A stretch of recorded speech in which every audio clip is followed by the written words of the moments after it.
everybody, this is Mike with the One Stop Co-op Shop, and today I'm playing through a bit of Bargain Basement Bathysphere. A lot of alliteration going on there. And this is another roll and write from WizKids Games. I covered the new releases of Super Skill Pinball recently. They did send me a review copy, by the way. I'll be doing a full solo playthrough, and then at the end of the video I'll have some impressions and a sort of mini review for the game.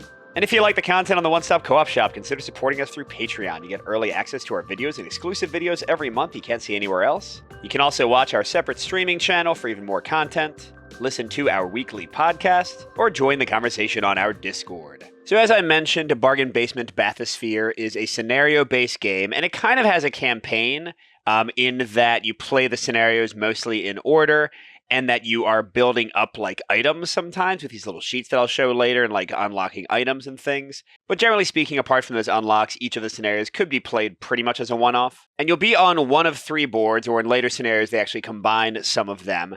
And you'll have different paths you can follow. So right now, this is like all the paths on this Discovery Cove board. But in an actual scenario, some of them would not be passable. So you might like have to go this way or have to go that way. So they kind of limit your options. And most of the scenarios have you trying to get victory points, which requires you to, with your dice-based movement of your little bathysphere here, try to land on specific spaces, such as these sea life spaces, which on this board let you kind of fill out these things for different victory point values. You can also pick up boats for salvage. You can rescue divers before they drown along this little oxygen track. But then you always have to get back to the start, okay? So if you can't dive and return, then you have to repeat the board. Now, the core mechanic of the game is you have a certain number of dice, and you are picking them one at a time to move the indicated number of spaces in any direction you want, although usually you're going down and then going back up. The most common thing you'll pass are these gray spaces with little icons in them. And the basic concept of these is each time you pass by one of them in a move, like if I moved 2 here and went past that one, you have to cross out one of the symbols on them and take that damage on one of your 3 tracks: oxygen, actual damage, and stress. Whereas if you land exactly on something, like let's say I had a 2 and went 1, 2, you also cross out everything on that space, but you suffer no negative consequences. That's usually what you're trying to do, to like move perfectly onto the worst things and not just run right by them. Now, as for the white spaces, they earn you victory points, as I already mentioned, like the sea life, the salvage, and the people drowning. But there are also some special white spaces that can like hurt you and stuff. Those never do anything if you pass by them. You have to land directly on them to interact with them. And speaking of your tracks, if any of them get to this lowest space, then you lose and have to repeat the table. But they each have something else going on as well. The stress track you see will sometimes have a -1 damage. So as you take more stress, your damage also goes down. Your damage track limits the number of dice you can roll. You see that it's like a 4, and then a 3, and then a 2, and then a 1. So the more damage you take, the fewer dice you can roll each time. And the oxygen track, probably the most important. First of all, you'll randomize where divers are, and when you pass a specific diver's value, if you haven't already rescued them, then they run out of oxygen and drown. But the big thing is that oxygen controls your dice. So basically how the game works is you roll like your whole dice pool, and you use them, one at a time to move however you want to, taking damage and crossing out spaces and all that. But your other choice, instead of using a die on your turn, is to re-roll all your dice up to however many your current damage value shows. But doing that costs 1 oxygen. So oxygen is basically your resource for rolling dice and for mitigating your luck. So you'll need a lot of that, especially like at the end of the game when you're trying to get back out. And those are the basics of the game. I'm showing you scenario 7 out of 20. The reason I'm jumping ahead is because this is the first one that has a lot of options for where you go, number 1. And also the first one after you've kind of unlocked everything. The onboarding, the sort of tutorial nature of how you unlock things works really well, but honestly, it's not that complicated of a game. So I think just showing you the very start still won't blow your minds or anything. So to show you a few things, you don't start with these 3 oxygen tanks above unless you use resources. You only start with 4 rerolls in this scenario. Actually, that's more than usual. Most of the scenarios have only started with 2. This is the number of dice. I start with 6, although if I want to use any equipment, I start with less. And in this case, I'm going to use a piece of equipment that I have called a depth gauge, which you'll see these little like dotted lines will let me go from these white arrow spaces straight down to lower places to earn more victory points. So I'm only going to roll 5 dice, and there's lots of equipment you can unlock throughout the campaign that you spend your starting dice for to be able to use. And as long as I survive, I'll move on to scenario 8 or scenario 9. This is a little branching one. But if I can get 40 points or more, this top option, then I'll get to go to scenario 9. If I get fewer than 40 points, I don't get to do my mini games, so I don't get any bonuses for the campaign from this scenario, and I go to scenario 8 and then 9. So actually, I'll get like a bonus scenario if I get a really good score. All right, let's try it. So here we go. Okay. So I got 2s and 1s and 5s. So I think first I'll use the 2 to go to this space. When they have 2 spaces or 2 icons, like here it's -1 oxygen or -1 stress, you pick one of the 2 and cross out just that one when you move past it. But if you move directly onto it like I am, you get to cross out the whole thing. So that's a bonus, making that whole space safe. Although I should say, when coming back up, especially if this matters, if you land on a space you've marked off at all, you take 1 stress. Still way better than taking like the other stuff generally, but it is something to keep in mind. All right, this part's a little interesting. If I went 5, I'd just go there, which means this much worse one. I think I'm going to go backwards one. I don't usually do that, but sometimes you got to do what you got to do. So you cross out even blank spaces that you land on. You always cross out what you land on. And then I'll do a 5, which will be 1, 2, 3. I'm going to take 1 stress because I'm passing over it. 4, 5, I cross out both of those when I land on them. And 1 stress doesn't do much of anything. You have to take a bunch before you start taking damage. All right, and then I've got a 1 and a 5. Might as well use the 1 to cover up this stress spot here. And then, 1, 2, 3, 4, 5. So I guess I can go this way first. I do have a crossing path here. Both directions have a bunch of victory points to get. See, I'll cross over this one. I'll cross out the 1 stress, because 1 oxygen takes away an entire roll of the dice. That's way worse. And I'll land on that 1 damage one. So I'm next to an octopus, if I can find a way to get it, or a squid, whatever that is. So now that I'm out of dice, although I could have done it earlier, I'm spending 1 oxygen to re-roll all of them. Oh, and I should note, I forgot to do this. I have rolled randomly for where each of the 3 divers that are on this map are, or at least the 3 that I can reach. Number 6 and number 5 are each worth 10 victory points. Number 3 is worth 20. But again, I have to get to them fast enough, so we'll see if that happens. Oh, and actually, look at this. The depth gauge, if I land on this space, will let me go straight down here. And number 3, the one that's worth a ton of points, is right there. So that's going to be super easy to get. So I spent my oxygen. Let's roll. Yeah, I got some medium values. So I can't get the squid, which the first one was worth 3 points, unless I go up and then down with these. So I could go up 2, cross that out, come back down 3. That's not the worst thing in the world. Let's do it. So a 2 up and then a 3 down. So I cross out this when I land on it, then I cross out the squid. And yeah, in this one, Discovery Cove, whenever you do a life form, you get to circle it, but only ones that are fully filled in from the left count. So this now is already worth 3 guaranteed victory points. But if I, for example, circled this jellyfish, it's worth 10, but never circled in the 2 crabs worth 4 and 8, then the jellyfish would be worth nothing. I would have to have a fully complete section of the row to be able to score the jellyfish points. And all right, I do want to get to diver 2 soon. So what if I use my 2 and then my other 2 to go on the stress space and the damage space, landing exactly on them, not taking any damage. And then I need an exact 1.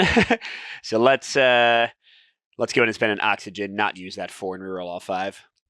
Come on, 1. Oh, that was awesome. Okay, so I'll use the 1, which gets me directly on here. Well, sorry, everybody. I had to pause my recording there. Seems like the map I chose is broken. Because the depth gauge rules, using these little things to send you straight down, make it very clear that it's a one-way trip. You can't travel back up these dots. But then with how the scenario options are drawn, I mean, look at this. That's a one-way from a depth gauge. This is a one-way from a depth gauge. So if you use any of the depth gauges, you are trapped and die. I looked for answers on BGG, and the designer suggested putting a path here, but that still doesn't fix this one. So what I'm going to do is I'm going to say now there's a path right here, and that these are connected, and that way you have some way to escape from death. But yeah, this is just to be clear, this is the only scenario I've seen something like this with. All the other scenarios have worked totally fine. This one just seems wrong, unless I'm misunderstanding the rules. But yeah, we're going to do what I just said. Just give you some outs that'll just take more time to go through, and we'll keep playing. So with that being the case, I jump straight down, I think, to here. I think that's how it works. All right, and then I'll just suffer. I'm going to use my 3 to move over and rescue the diver, so I'll take the 2 stress I passed over. Whoops. But that means now I don't need to worry about a number 3 drowning, and I've got 20 points, but I need 40. Okay, so I'm definitely not there yet. And 2 stress, I'm getting a little bit close to my first force damage. Now, the first damage has a limit of 5 dice. I already have 5, so it won't actually impact me in any major way. Oh my gosh, there's a lot of stress right next to me. I think I should go down this way. So 4, 5, or 6. 4 would get me there. 5 would get, okay, 6 would get me there. So I'm going to do 6 and just suffer 2 more stress for passing over it. 3, 4, 5, 6. Mark off all of that. So now I've got 4 and 5. There's a crab for 5, but I would take a damage. If I did 4, I could just cross off the damage and be next to 2 nice things. If I instead went 1, 2. These are ocean floor spaces. You just get victory points for passing or stopping on them. 1, 2, 3, 4. And that's a salvage space. How those work is when you land on them, you can discard as many other dice in your pool as you want, and you get that number of victory points. So, like if I landed on it with my 4 right now and then discarded the 5, I would write a 5 on it. It'd be worth 5 points at the end of the game. But yeah, I think I'm going to do the 4 and get rid of the damage. Then hope for some 1s again. Stop rolling for the moment and use some oxygen. Let's show you where my tracks are. I'm getting kind of close to the number 6 diver dying, but he's right next to me, so I'm not too worried about that. Number 3 is already saved. Number 5 is way down there. My next stress, though, will cause a damage to me. But still 5 dice for now. Oh, awesome. Okay, so this is great. This is great. If I do the 1 here to get the crab. Oop, there we go. That's a guaranteed 4. Probably shouldn't have crossed over the number like that, but that's okay. That was the 1. Now let's do the 2 and rescue diver 6 for 10 points. I do feel like having everything connected like I chose to do maybe makes things a little too easy in this scenario. But again, I don't know what their intent was unless I was totally misunderstanding the rules. So otherwise it would be unwinnable. Okay, so that was a 2. And then a 3 would get me on this oxygen space. I'm not going to be able to do much besides that, am I? Well, here, I've got 4 rerolls, so you can use them to roll 1 die each time. So let's reroll this one for one of my 4 rerolls. Okay, that works. I don't really want to do the ship yet, because it won't get me almost any points. So I'm going to do the ocean floor. This one's only worth a single point, though. But all these things that I'm crossing off, the ocean life, the ocean floors, the scavenging, all those give me, like, bonuses in the campaign stuff that you're crossing off. So I go there. And you know what the heck? I'll go and use the 3 and cross off this damage. Be right next to the ship. Hopefully get a 1 and some really high values when I use my next oxygen. Here we go. Oh, okay, no 1. Should I use some rerolls? Because I do have high values otherwise. Yeah, let's reroll one of these 4s with one of my 3 remaining rerolls. I mean, of course, my chance of getting a 1 is super low. Whoops, that was definitely, what, a 2? Yeah, okay, like I said, low chance as well. Use another reroll. I've got 1 left after this. And use 1 more. Okay, no more rerolls. That was dumb. Especially since I can always get the salvage on my way back. So, yeah, let's go. What we got? 1, 2, 3, 4, 5. I don't mind going over the stress and taking some damage. Yeah, let's do that. So there's a 5. So 1, 2, 3 stress, 4 stress, 5. Or I guess I can cross it out because I'm going to go put it on the other thing. That's another crab. That gets me up to 8 more points. And then 2 stress, boop, boop. Gets me a fire, and my new max would be 5, but I already have 5 dice. All right, next. I guess if I do the 2, I can get the jelly, and I cross over another stress. Whoops. That's great. That's another 10. So I must be closer. I already passed my 40. 10, 18, 22, 25. Oh, geez, yeah, easily. 45, 55, and then like the 1 ocean floor I got to. But again, maybe I'm playing this whole map wrong. All that's left is a squid over there. 1, 2, 3, 4, 5. So all my dice would jump me past the ocean floor. That's only worth 1. I can also, yeah, let's just go and use an oxygen because I'm going through this one faster than I normally would to get all my dice back. Maybe I'll get a better set of options. Okay, the 3 would get me that. Squid, which is another 6 points. So sure, let's do that.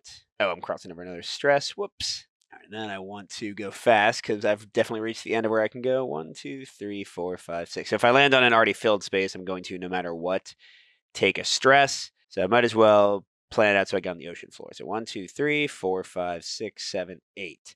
Okay, so 5 and then 3. So 5 will take me onto a previously spilled spot, gets me a stress, and then 3 will get me to this ocean floor. Just to show where I am, it doesn't matter if I crossed off this oxygen because that's just diver is already saved. I am taking another damage. So my next one will actually cut me down to 4 dice for the rest of the game. All right, and then, I'm at the salvage again. Yeah, I think I'm going to be a little bit greedy because all I have to do after this basically is just get back out. I think I'm going to use another oxygen and re-roll. Let's hope I get the exact 3 I need and some high values to spend. Okay, 2 and 1 counts the same, I guess. So I'll do a 1 first to go right here because I don't want to go on a space I already went to. Then I'll do a 2 to get onto the salvage. And what the hey, let's go crazy. Well, no, I already have enough victory points, I'm realizing. So the only thing that matters is actually getting the salvage. So I don't have to spend any of those dice. I can make it 0 points. But each like salvage boat you do will let you unlock stuff at the end of the mission. So even for 0 points, it's still helping me out. Okay, now I can just go fast. I just want to go on spaces I've been to before. So 1, 2, 3, 4, 5, or 6. Oh, and then there's a ship that I'm probably not going to be able to get. Yeah, there's no combo that would let me. Let's go ahead and go 6. So 1, 2, 3, 4, 5, 6. Cross that out. Now, I could spend another oxygen. I've got so much. I think it's fine to try to get the salvage. Yeah, look, I've got all of these rerolls left. I'm really not too worried yet. I'm on a pretty straight shot out of here. Okay, that works great, actually. 1 and then 1 will get me on the 2 stress without taking any damage. And then will get me the salvage. Once again, I'm going to spend no dice. I just want to get the ship for the bonus. Oh, but now there's lots of stuff coming, isn't there? Okay. I'll use the 3 to get right under the 1 stress. But then if I use the 6, I'm passing an oxygen and a 2 stress. But I'll be close to getting out, so it should be okay. So oxygen and 2 stress. 1, 2, 3, 4, 5, 6, and pass the fish 2. But you don't cross off white spaces, only gray ones. Okay, so that was an oxygen and a stress. Stress I'm not worried about, but oxygen I'm down to only 5 spaces before imminent death. Although really it's not that imminent because I've got a lot of movement. 1, 2, 3, 4, 5, 6. Nice. So I just take 1 stress, which as you already saw, didn't really do much to me. All right, and let's finish things up. Whoops. Okay, there we go. All right, so I've got no 2s for that, so I might as well just go fast. 1, 2, 3, 4, 5, 6. There we go. So I would lose another oxygen, which is not a problem. And then the second you reach the surface, you don't do anything else. So boom, there we go. So what was my final score? 3, 9, that's a 4, so 13, 21, 31, 41, 61, and then ocean floor is 62, 63. And then the campaign stuff I've been mentioning, I would get to mark off the ocean life I had found. Each time I fill a tank completely, I get a +1 die I can apply to a later mission. I would also get to mark off as many ocean floor spaces as I did. Each pair I get of either shells or starfish gets me an oxygen tank to add to a future mission. And finally, salvage. I can cross off as many salvage as I got, and it would let me unlock items that I would have to spend a die like I did for my depth gauge that I was using. This is one that I had unlocked in a future mission. So that is pretty much the full game of Bargain Basement Bathysphere. Again, I skipped past a lot of the tutorial stuff, so if that didn't seem too complicated, because it's not, then that's basically the entire game. But let's talk through some things I like and that I don't like in a quick review. So I'll start with the negatives first. First of all, while I like that they are using just 3 boards and kind of making them multi-purpose by leaving only parts of the board accessible, I find it really annoying to try to keep track of where I can go.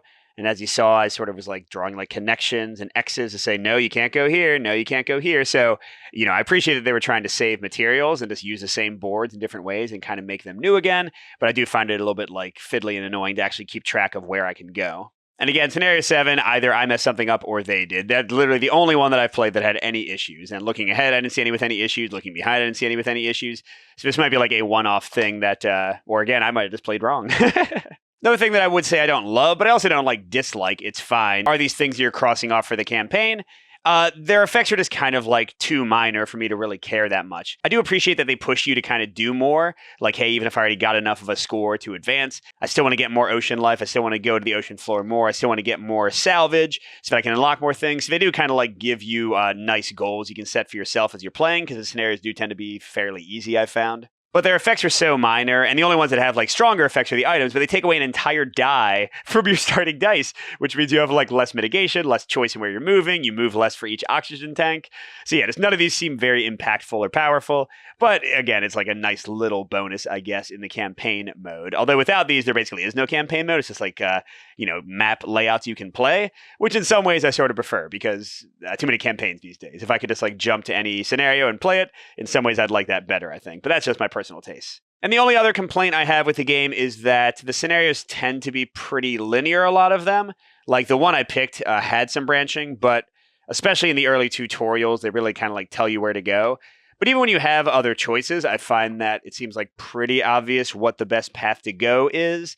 So I do feel the game's almost holding your hand too much. And it's hey, might want to go down. Hey, might want to go right. And so the scenarios will likely play out somewhat similarly each time, which does make the game's replay not as good. But hey, man, you're getting 20 scenarios, and you can go different ways in those scenarios. And this game is, I think, super cheap. I think it's $20. So it's actually, I think, a really good value. But at the same time, it would be cool if there was a bit more going on, or a bit more choice I felt in the scenarios, so that I would want to replay them. I definitely don't think once I go through all 20 scenarios that I'm ever going to come back to this one. For me, it feels like a bit of a one and done. But the positive things, and this is kind of like all just related to the same thing. I love this little like dice rolling system. I like how you're trying to like land directly on spaces. If you go past them, it hurts you. So I like how you're trying to use your dice values in the smartest way possible. It reminds me a bit of Nautilian, where you're also like moving and trying not to go too fast or too slow, and also like pulling from a dice pool. That's a very different type of game, but I find them both very enjoyable. And yeah, like the theme of this one is cool. I do like your little like adventuring. I tend to not like roll and writes, except for ones like Super Skill Pinball that have some theme kind of inherently in them. And I think this one does too. So yeah, this movement puzzle, like how you are traversing the terrain, I find just super fun and like consistently engaging. And that's kind of the heart of the game. So even though I did have like a lot more negatives or concerns and only kind of one positive, it's a great positive. and I should say I like the management of this stuff. This one was kind of a blowout because, again, I sort of changed the map to, I think, fix it, but I don't know. So most of them are not this easy. Usually I am like getting near the end of my oxygen. But yeah, like trying to manage your stress and your damage so you can have as many dice as possible, and then seeing your oxygen like running out, especially when you're rolling low and not like going fast enough to get out, that can be very exciting. This playthrough didn't show it too well, but that's another positive for the game. I think the dice rolling and like kind of the resource management is a lot of fun. So there you go. If you like roll and writes, if you like interesting little movement puzzles, if you like really quick games with a little bit of a campaign element, although again, you can almost totally ignore it and it will still play great, you might want to check out Bargain Basement Bathysphere. Good gaming, everyone, and I'll see you at the next stop.